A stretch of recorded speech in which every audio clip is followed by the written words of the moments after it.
السلام عليكم ورحمة الله وبركاته.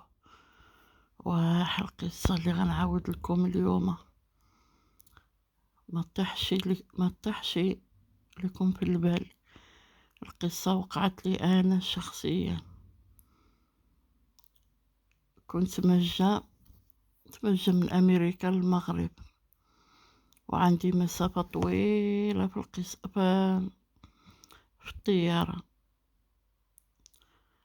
عندي 18 ساعة في الطيارة.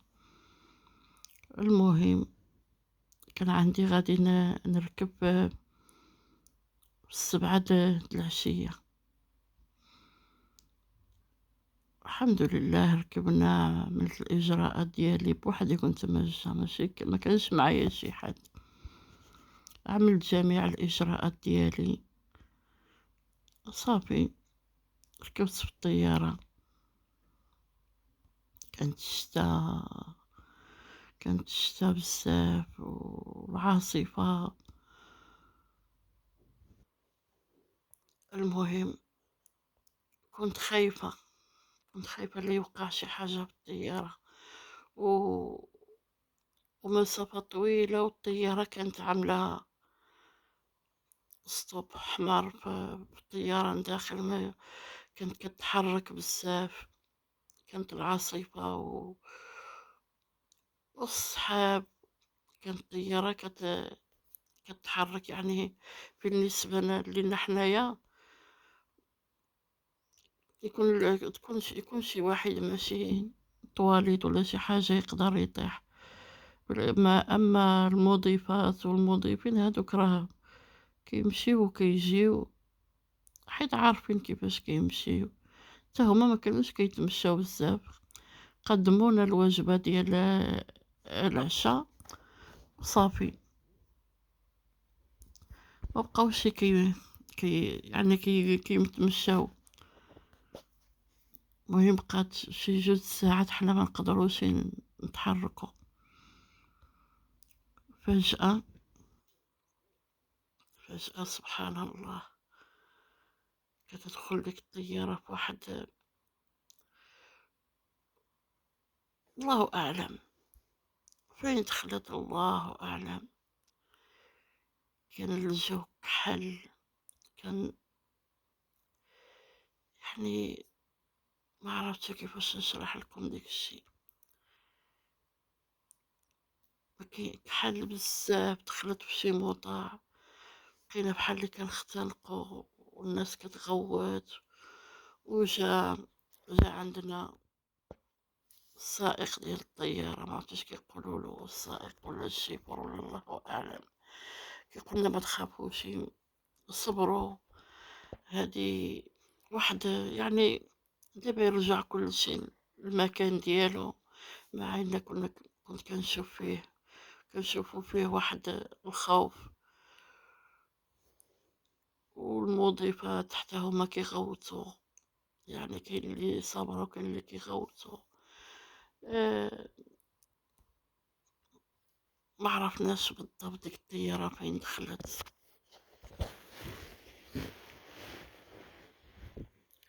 بقيناشي عارفين راسنا فين حنا، ما بغاوش يقولوا لنا.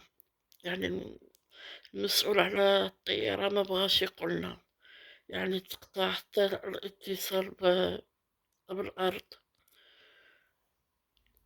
كنت خايفة بزاف، كنت تخنق، كنغوت.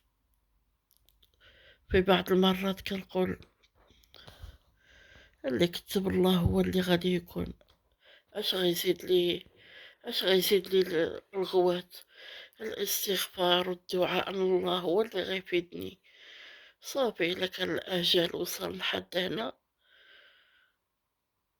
ما ما عندي ما نعمل غير نتقبل الامر ديال الله.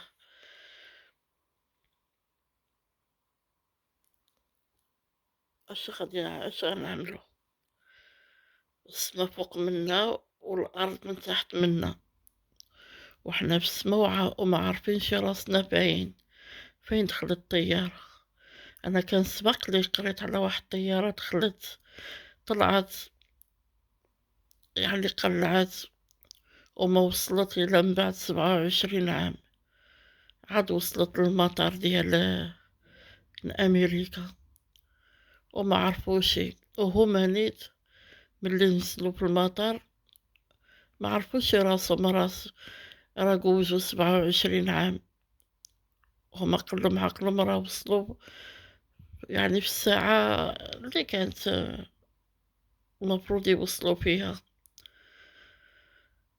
المهم كان واحد الرعب، كان واحد الرعب اللي يجوزوا على شي حد. الطيارة دخلت في شي مطار فيه الظلام، ظلام، ظلام بزاف. ديك الموطا ما عارفينهاش واش دخلت في ثقب الأسود واش الله أعلم. المهم حتى حتى المضيفين يعني حتى المضيفين ديال الطيارة حتى واحد ما عارف، هما كيقولك عمرو ما وقع لهم داك الشي. والمشكلة الناس كتغوت والصداع وكلشي كيغوت كلشي. أنا كنت كنغوت ومن بعد كنتمنى غير نخرج من ديك الطيارة، واش غادي يجي شي وقت وغنجبر راسي في الأرض وغادي نخرج منها. هذا هو اللي كنت كنتمنى ومبقيتش كنغوت. والطيارة راها ما كت يعني بحال اللي واقفة، بحال اللي واقفة ما كتحركش. المهم بحال اللي تقول راه دخلت من شي بوطة وغلت مثلًا بحال هيدا، كأنها في شي نفق. هادشي باش كنت كنحس أنا، كنحس كأن الطيارة في شي نفق، نفق مظلم وما كيخرجش. وفين غادي كنقول كيفاش النفق غادي يكون في السما، كنقول دابا يكون حنا جوزنا فوق، يعني فوق. أنا دابا كنعاود لكم وكتمشي لي الهضرة، فوق مثلث برمودا. قلت واقيلا طيارة جالس من تما والطيارة راها خطفها الشيطان. واللي كيجوز فوق مثلث برمودا راه عمرو يعني ما كيفلتشي، ما عمرو عادي صافي كيغبر له الحس. ايوا المهم كنقول علم الله كيفاش غادي تكون النهاية، علم الله شنو غادي نشوفو. ومصبرة راسي لأن البكا ولا الغوات ولا راه ما عنده ما يزيد لي ولا ينقص لي. المهم كانت واحد الرحلة قاسية، رعب، الرعب بمعنى الكلمة. فجأة الطيارة تحركت عادي في المسار ديالها عادية، ما كاين حتى شي حاجة. سبحان الله العظيم، أنا هذا الرعب هذا عشته غير أنا بوحدي. نعس وأنا نعس وما نعسش حتى بزاف، نعس يمكن شي 4 ساعة ولا ما كملاش.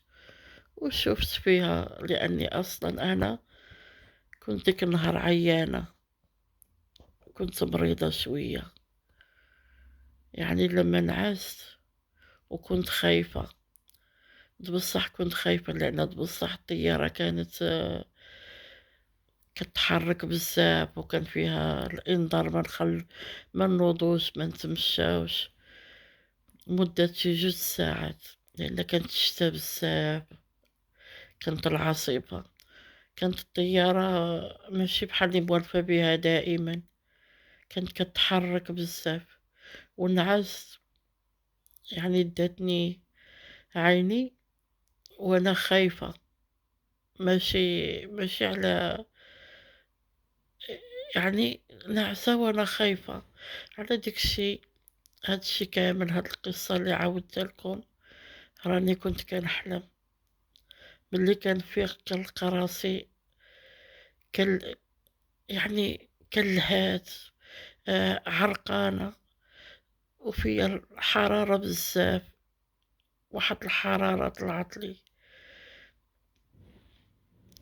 واش نقدروا نسميوها كابوس والله الله أعلم. يعني هذا الرعب هذا ما كانش حقيقي، كنت غير ناعسة، ولكن سبحان الله العظيم، بحال بحال اللي عشتو بصح ولا هلا يكذبوا على شي حد. الحمد لله ما عمرها وقعت لي شي مشكلة في الطيارة. يعني يعني سافرت، مشيت وجيت ومشيت وجيت والمسافة طويلة، ولكن الحمد لله كان يعني الطيارة بحال اللي ماشيين في شي كار ولا ماشيين في التران، ولا يعني ما كاين حتى شي مشاكل زعما وقعونا في الطيارة. ما عمري، هاد الشي كان كابوس. كنت أنا أصلًا مريضة وكنت خايفة بديك الشتا، وديك الشتا والريح وهذه هي القصة، قُلت نعاودها لكم كيف ما وقعت لي وصافي، ونتمنى تعجبكم. والسلام عليكم ورحمة الله وبركاته.